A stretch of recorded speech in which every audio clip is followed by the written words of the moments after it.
লোকে আমাকে পাগল ভাবছে, কারণ কি আমি অন্ধকারে ব্লগ করছি। খুব ধুলো গাইস, পরে কথা বলছি।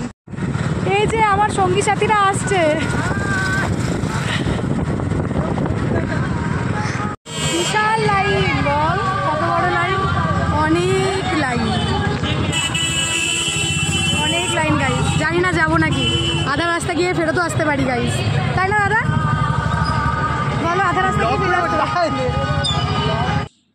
আধা রাস্তা থেকে ফেরত তো আসিনি, কারণ কি আগের ব্লগে বলেছিলাম যে দুটো মেন প্যান্ডেল এখনও দেখা বাকি আছে। তার মধ্যে এটা প্রথম, সেটা হচ্ছে আবির্ভাব ক্লাবের পুজো। এই প্যান্ডেলটার থিম হচ্ছে হস্তিনাপুর রাজবাড়ি। আর এই প্যান্ডেলটা দেখার জন্য এত ভিড়, কারণ কি এই প্যান্ডেলে মাকে সাজানো হয়েছে সেনকো গোল্ডস অ্যান্ড ডায়মন্ডসের অরিজিনাল সোনার গয়না দিয়ে। কি সুন্দর লাগছে মায়ের মুখটা। আর এটা হলো সেকেন্ড প্যান্ডেল, যেটা হচ্ছে মেদিনীপুরে পরিচিত সৌমেন খানের প্যান্ডেল নামে। তো সৌমেন খান মহাশয়ের প্যান্ডেল এটা।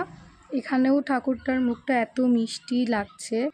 তারপরে সে গেছিলাম মেলাতে, দিয়ে মেলা থেকে ঘুরে আমরা সবাই মিলে চলে গেছিলাম হায়দ্রাবাদি বিরিয়ানিতে খেতে। তো সবাই এখন মেনু ডিসাইড করছে। আলটিমেটলি মেনু হয়েছিল আমাদের বাটার নান, রুমালি রুটি, চিকেন ভর্তা আর চিকেন দো পেঁয়াজা। তো খাওয়া দাওয়ার পরে আমরা বাড়ি চলে গিয়েছিলাম। তো এই বছরের মতো সমস্ত পুজো তো শেষ, আলোর রোশনাই দেখাও শেষ। তোমরা আমাকে জানিও তোমাদের এই বছরের প্রত্যেকটা পুজো কেমন কাটলো। দেখা হবে পরের ভিডিওতে। টাটা।